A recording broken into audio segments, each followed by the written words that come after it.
I've got this 12 pack of plant-based dishwashing sponges. This was sent to me by Lilac. It's non-scratch, two-sided. This is the soft side, and this is the scouring side. There's no smell to it straight off the bat. Let's run it under water, see how absorbent it is.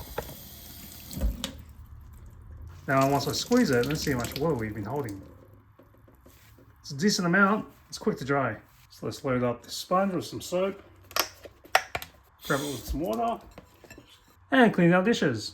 I don't feel it scratching, but I do see that it's helping create lather pretty quick. So I've got the sponge holding on to some of that dish soap and squeezing it out to create even more lather. Let's see how much you're holding there. And we just rinse out the sponge. Let's get the suds out.